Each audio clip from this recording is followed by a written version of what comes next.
29 and Chandler. Surprise, surprise, there's a new king in the lightweight division.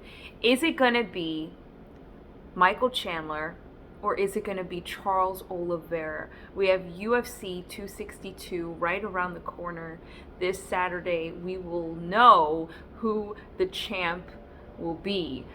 This division is so stacked. You know, in my eyes, I really think that Dustin Poirier is this uncrowned champion, and I really think that he's going to end up with the belt one way or another. That's how I see it.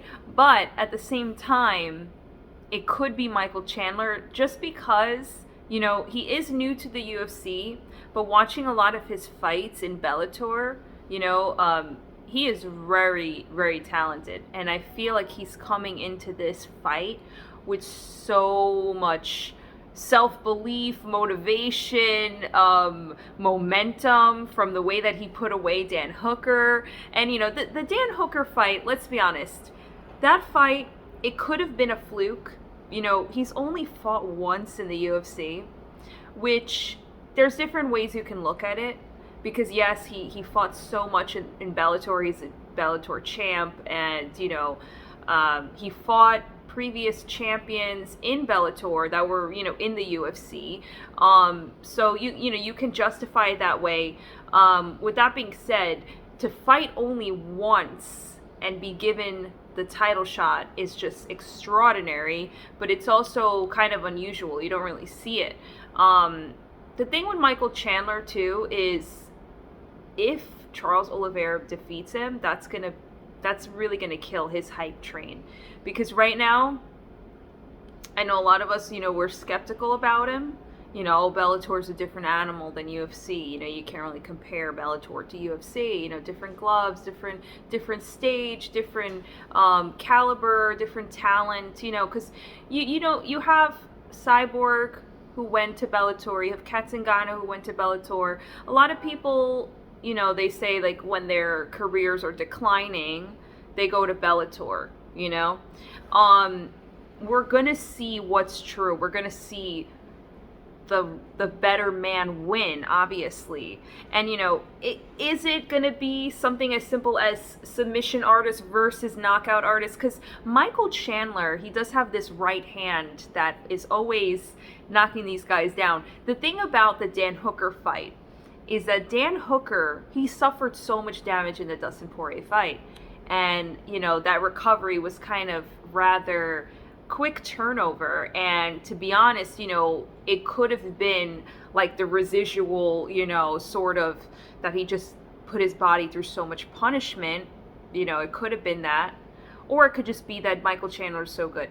I personally want Michael Chandler to win. I want to see an additional American champ, because listen, if Dustin Poirier wins, he's also he would be an American champ, right? But there's not a lot now that Stipe Miocic is gone. There's only Rose Namajunas, really, you know, which is wild. But besides that, I like his personality. I like what he's about.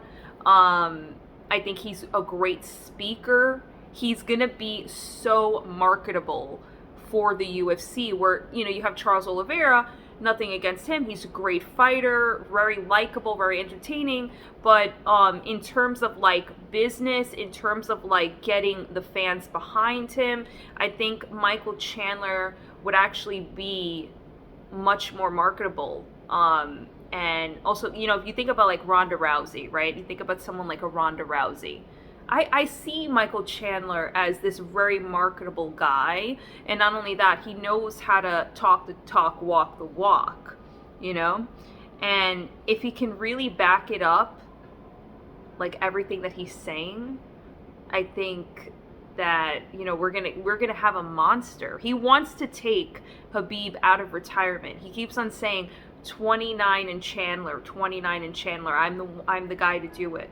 And I like that.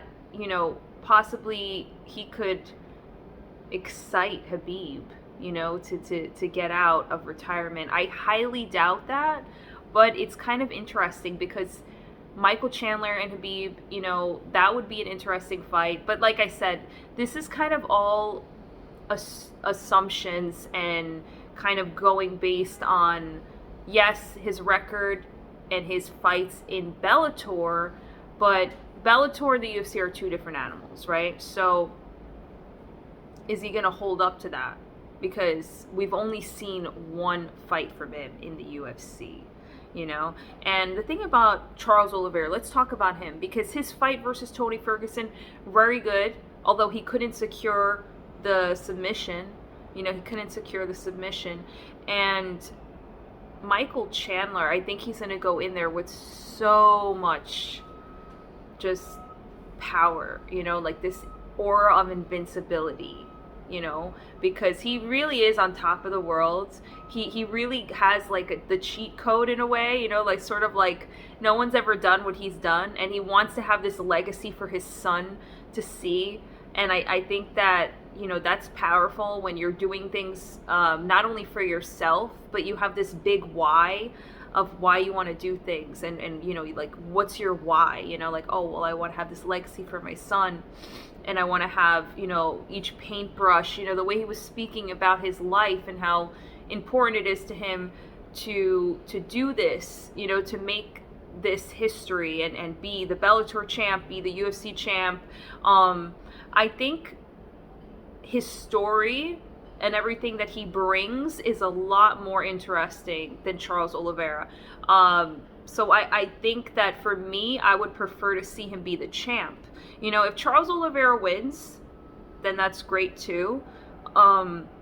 So many submissions that he's done. He's super talented. But to me, you know, watching his interviews, obviously I don't understand Portuguese, so whenever there's like that language barrier, it is a little less, I guess, marketable too for the UFC, right? But then you have Brazil as this ginormous MMA, just like mega, you know, like it's extremely big there too. So it makes you wonder, like, because I always like to think about like the business side of things, because you have someone, for instance, like Zhang Weili, right?